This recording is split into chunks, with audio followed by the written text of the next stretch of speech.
नमस्कार मित्रांनो, TRC मराठीमध्ये तुमचं सर्वांचं स्वागत. तर मित्रांनो, वयाच्या 50शी ते एव्हरग्रीन दिसणाऱ्या मराठी अभिनेत्री म्हणजे उषा उसगावकर.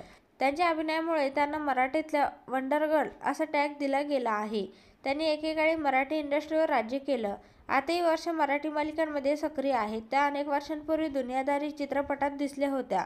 आपल्या कारकिर्दीत त्यांनी प्रत्येक टॉपच्या मराठी आणि हिंदी अभिनेत्यांसोबत काम केलंय. त्यांनी अभिनेते लक्ष्मीकांत बेर्डे यांच्यासोबतही अनेक चित्रपटात काम केलं. एका मुलाखतीत वर्षा यांनी लक्ष्मीकांत यांच्या मनातील ती इच्छा सांगितली जी कधीही पूर्ण झाली नाही. वर्षा यांनी एक मुलाखत दिली. यात बोलताना त्या म्हणाल्या, मला वाटतं आज लक्ष्य असतं तर तो एक वेगळ्या पद्धतीने चमकला असता.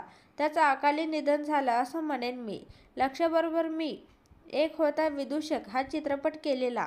त्याच्या आधी कसा आहे लक्ष्य म्हणजे कॉमेडी आणि कॉमेडी. लक्ष्याला ती खंत होतीच की माझा एक वेगळा पैलूपणा प्रेक्षकांना दिसला पाहिजे. जब्बार पटेलांनी हा चित्रपट त्याला दिला तेव्हा लक्ष्याचा मला फोन आला आणि तो म्हणाला की या चित्रपटात मला तू हवे आहेस, तू हा चित्रपट कर. भले तुला मानधन कमी देतील, स्त्रीप्रधान हा चित्रपट नसेल, पण तू हा चित्रपट करावास अशी माझी इच्छा आहे. मी देखील तो चित्रपट केला.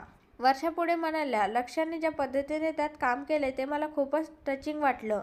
तो त्याचे सीन नसला तरी तिथे हजर असायचा. एक वेगळा लक्ष्य मला तिथे दिसला. त्या चित्रपटासाठी त्याला पुरस्कार मिळायला हवा होता.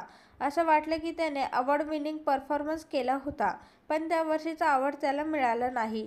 त्याला खूप वाईट वाटलं. त्याला कायम ती खंत वाटत राहिली की या चित्रपटासाठी मला अवॉर्ड मिळायला पाहिजे होता आणि खरंच त्याला मिळालं असतं तर त्याच्या अभिनयाला एक वेगळा पैलू पडला असता. त्याच्या विनोदी अभिनेत्याच्या चौकटीतून तो बाहेर आला असता. वर्षा यांनी यापूर्वी बिग बॉस मराठी 3 मध्ये सहभाग घेतला होता. सोबतच त्या सुख म्हणजे नक्की काय असतं या मालिकेत दिसल्या होत्या.